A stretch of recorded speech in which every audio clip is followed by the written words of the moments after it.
Assalamualaikum warahmatullahi wabarakatuh. Waalaikumsalam warahmatullahi Salam buat sahabat-sahabat Bincang Asa yang ada dimanapun berada. Ketemu lagi di Bincang Asa. Gimana, Mas? Kali ini kita membincangkan apa? Ada tokoh yang menarik gitu, San. Tokoh pendidikan gitu. Dia sudah melanglang buahnya di kiprahnya di dunia pendidikan sudah lama sekali. Yaitu Kiai Haji Abdullah Syukri Zarkasi. Lengkapnya Dr. Kiai Haji Abdullah Syukri Zarkasi, MA. Kayaknya nih ada kaitannya dengan pesantren Modern Gontor, Mas. Tepat sekali, San. Iya. Nah, apanya Kiai Zarkasi nih, Mas? Beliau putranya. Jadi kalau Kiai Imam Zarkasi itu sebagai pendirinya yang disebut sebagai Trimurti dengan beberapa saudaranya yang lainnya gitu ya. Beliau adalah putranya. Gitu. Oke. Sebelum lanjut, Mas, kita ngopi dulu. Terima kasih. Bismillah. Lanjut, Mas. Prinsipnya begini, bahwa Pak Zarkasi ini berpikir bahwa lembaga pendidikan itu tidak sekedar sebagai lembaga menuntut ilmu atau lembaga kehidupan saja.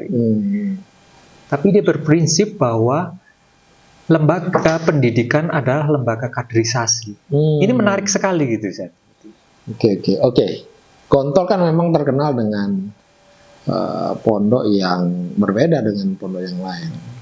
Karena kan yang saya kenal itu pondok yang modern pertama sekali, ya pondok modern Gontor ini.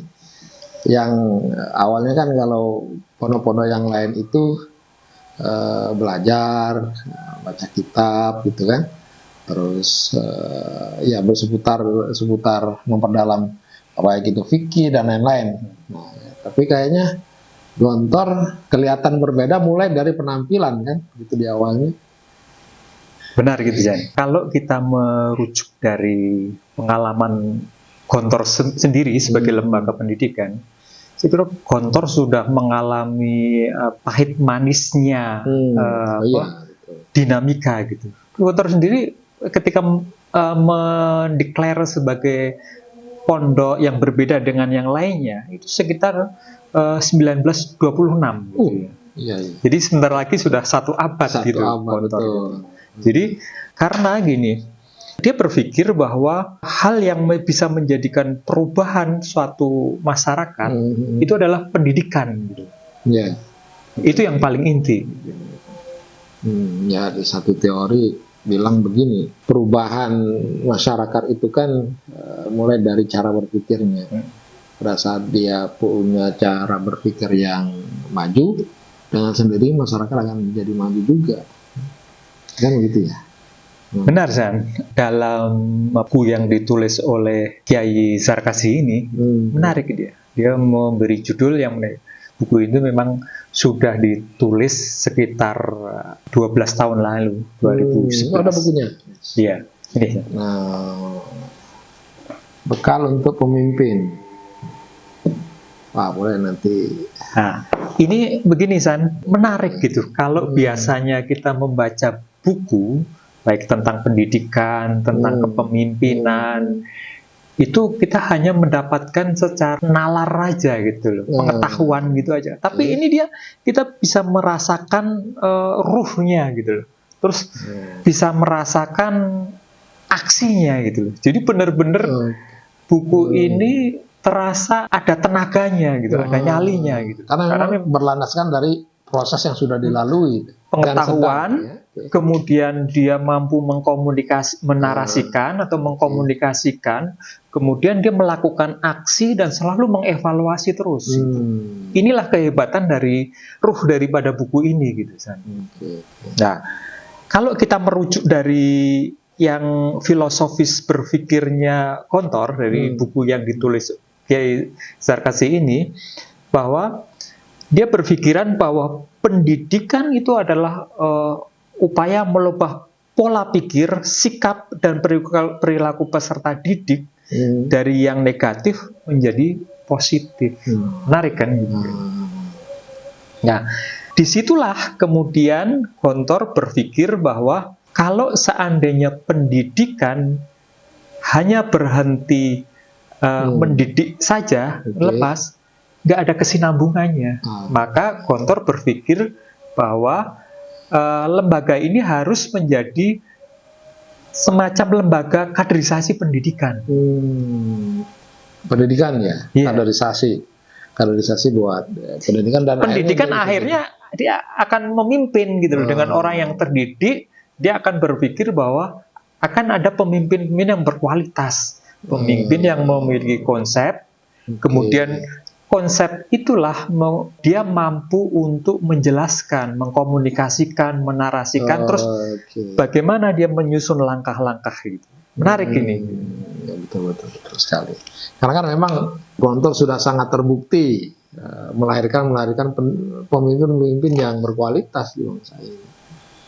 Misalnya contoh saja, misalkan Din Samsudin, misalkan salah satunya, yang sudah punya kiprah, dan beberapa tokoh lain di bangsa ini yang latar belakangnya jebolan Gontor juga gitu. Dan di mana-mana sekarang juga banyak pondok pesantren yang copy paste lah, kira-kira begitu ya. Nah, mana juga yang memimpin juga kiai-kiai yang jebolan dari Gontor juga. Jaringannya luar biasa. Nah, Gontor itu memang fundamennya dari visi dan misinya Gontor gitu ya. Kalau kita melihat visinya, tentu saja suatu gerakan, suatu lembaga pendidikan atau apapun, dia akan berpikir akan memiliki visi dan misi gitu. Ya, betul. Gontor itu memiliki visi bahwa Gontor ada sebagai lembaga pendidikan Islam yang mencetak kader-kader pemimpin umat menjadi tempat ibadah dan sumber ilmu pengetahuan. Kemudian di breakdown, diterjemahkan dalam misinya, satu, mempersiapkan generasi yang unggul dan seterusnya. Kemudian yang kedua, mendidik dan mengembangkan generasi mukmin, muslim dan seterusnya. Dan ketiga, mengajarkan ilmu pengetahuan agama dan umum secara seimbang. Kemudian yang keempat, mempersiapkan warga negara yang beriman dan bertakwa kepada Allah. Saya kira menarik itu. Jadi fundamental yang kukuh gitu. Kuat untuk mengembangkan gitu. Gontor. Gitu. Oke, apa lagi Mas? Lah, dari filosofis berpikir pendidikan Gontor inilah, maka Gontor berpikir bahwa Gontor mampu mempengaruhi peradaban dunia. Dan istilahnya itu nilai gontorinya itulah yang akan mempengaruhi. Ada nilai gontori gitu ya. Nilai gontori ya. Nah, untuk itu makanya kaderisasi dilakukan adalah dalam rangka untuk menciptakan calon-calon pemimpin. Ya, untuk mempengaruhi dunia tadi.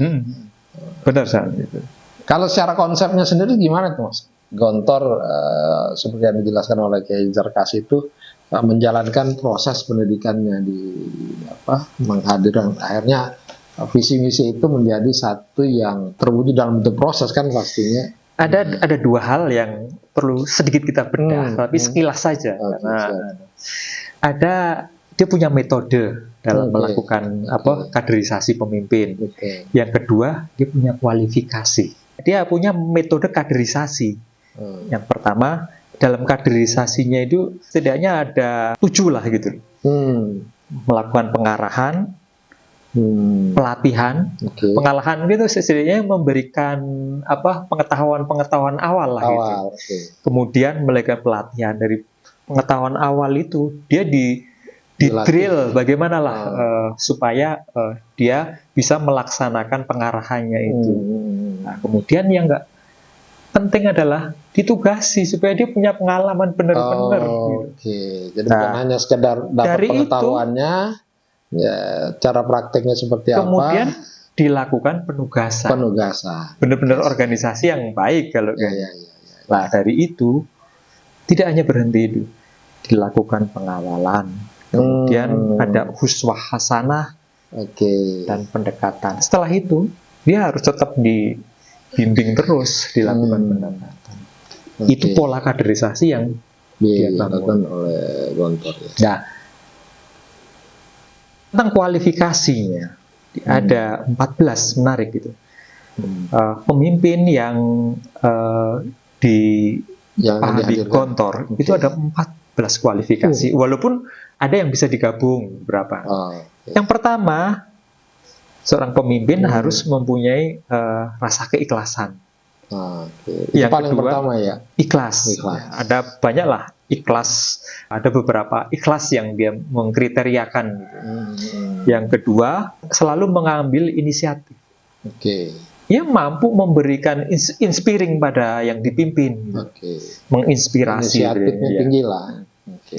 Kemudian mampu membuat jaringan kerja dan memanfaatkannya. Seorang pemimpin kalau seandainya nggak punya jaringan, koneksi, bagaimana mungkin anak buahnya akan sukses? Betul. Akan mengadakan kegiatan tapi nggak bisa menghubungi pembicaranya atau apa, Betul. nggak bisa Atau pendanaan atau apa gitu. menciptakan jaringan baru gitu kan. Iya. Terus untuk anak buahnya di drill di tempat lain supaya dia punya pengalaman baru, gitu. Itu butuh koneksi, butuh jaringan. Betul. Nah, kemudian yang berikutnya adalah dapat dipercaya. Nah, yang penting ini. Pemimpin kalau nggak dipercaya, bagaimana mungkin mau diikuti oleh yang dipimpin? Gitu. Betul. Nah, bekerja keras dan bersungguh-sungguh, otomatis ya nggak letoy lah. Gitu. Betul. Yang berikutnya, Pasti. menguasai masalah dan dapat menyelesaikannya. Nah. Dia berpikir menguasai masalah itu begini, San. Menguasai masalah itu berarti memang dia punya pengetahuan. Betul. Ya, paham kan? Dengan masalah itu. Dia punya pengetahuan. Dari pengetahuan itu yang tadi kita katakan, dari pengetahuan itu kemudian dia menarasikan, mampu menjelaskan, mampu menceritakan, mampu berargumentasi. Nah, mampu kemudian gitu ya, mampu menugaskan pada anak buahnya. Itulah yang disebut menguasai masalah. Kemudian yang ketujuh adalah integritas tinggi. Nah, ini penting. Ya, gitu. zaman sekarang integritas itu barang langka lah gitu ya. Benar. Kemudian yang 8, nyali tinggi dan tidak takut resiko. Ini kadang-kadang kalau menjadi pemimpin itu untuk penakut, maju mundur itu nggak mungkin. Nggak bisa. Maka memang harus tahu ini masalahnya apa, ini pilihan solusinya, resikonya ini. Jangan jadi penakut. Gitu. Kalau mau menyelesaikan masalah ini, resikonya begini, harus diambil. Yang ke-9, jujur dan terbuka. Sebenarnya sejujur dan terbuka. Sebenarnya hampir mirip dengan yang poin ke-4, dapat dipercaya. Saya melihat gitu. Tapi beliau harus ada poin yang terbuka. Mungkin itu ya, lebih open gitu masalah gitu. Sebenarnya kalau saya bisa jujur, menggabungkan gitu. Ada jujur tapi ada yang nggak bisa terbuka juga kan. Betul. Lah, yang ke-10, siap berkorban. Ya, pemimpin kalau Rasul itu kan datang sebagai tokoh dengan asal keturunan yang hebat, ternyata dia harus menghadapi kemudian dari istri yang kaya, kemudian berkorban sampai miskin gitu. Tapi demi umatnya, pemimpin juga harus polanya harus gitu. Karena kan dia mengawal visi dan misi. Makanya memang harus berkorban, harus mampu memberikan hartanya gitu untuk itu. Betul. Nah, kemudian tegas. Saya kira tegas umum lah gitu ya. Yang ke-12, cerdas dalam melihat, mendengar, mengevaluasi, menilai, memutuskan dan menyelesaikan. Saya kira ini penting. Untuk jadi pemimpin itu butuh suatu kemampuan yang begini. Kemampuan melihat dalam melihat, mendengar, ya kan? Evaluasi, menilai, dalam dia melihat suatu masalah gitu kan. Kemiskinan di suatu masyarakat, problemnya apa sebenarnya? Gitu kan. Jangan sampai solusinya parsial dong gitu ya. Ya, maka melihat, mendengar, kemudian dia melakukan evaluasi. Jangan-jangan ini kebijakannya kurang pas. Jangan-jangan pola hidup mereka kurang pas gitu kan. kemudian menilai. Nah, dia dari pengamatannya, dari dia membaca, kemudian dia melakukan putusan. Nah, dari putusan itu dia mencoba mencari solusi. Jadi solusinya komprehensif ya. Terus Bukan hanya sekedar yang dilihat yang berikutnya adalah mampu berkomunikasi. Ya, benar dong. Kalau pemimpin hanya harus begini gitu, dia nggak bisa mengkomunikasikan. Betul. Karena memang kan komunikasi punya karakter sendiri ya. Jadi umpamanya saya dipimpin oleh Sani umpamanya. Arahan dari Sani adalah begini gitu kan. Ya. Saya kan bertanya boleh tuh untuk mendapat kejelasan. Betul. Tapi Sani mengatakan harus dikerjakan ini. Pokok nggak perlu. Nah, saya kan bingung jadinya. Betul. Nah, kemudian yang 14 adalah penting sebagai manusia baik dalam muamalahnya. Jadi tidak hanya seperti raja yang duduk di atas, tapi tidak mengerti dengan apa namanya yang dipimpin lah, kira-kira gitu kali ya. Nah, itulah yang nah, inilah San, baik metode mau kaderisasi maupun kualifikasi pemimpin yang diterapkan oleh Gontor ini, sehingga menjadikan Gontor itu memiliki banyak cabang dan pondok-pondok alumni gitu. Itu menarik sekali bahwa saya kira Indonesia sudah hampir banyak yang dipengaruhi oleh pola-pola pendidikan Gontor. Betul. Bahkan kalau kita melihat santrinya adalah santri yang tidak hanya datang dari luar negeri pun ada gitu. Saya kira itu menarik gitu. Baik, terima kasih Mas Agus, luar biasa diskusinya tentang model kepemimpinan. Dalam hal ini yang dicontohkan adalah yang ditulis oleh Dr. Kiai Zarkasi sebagai penerus Trimurti dari Pondok Modern Gontor Darussalam. Oke, sobat bincang asa sekalian, kalau ada pertanyaan silakan tulis di komentar. Mungkin bisa lain waktu bisa kita jawab berkaitan dengan apa yang kita bincangkan pada kali ini. Terima kasih Mas Agus atas diskusinya. Nanti bisa kita lanjutkan lagi dengan komentar-komentar atau bincang-bincang yang lain. Terima kasih semuanya. Assalamualaikum warahmatullahi wabarakatuh. Waalaikumsalam warahmatullahi wabarakatuh. Lagi Mas.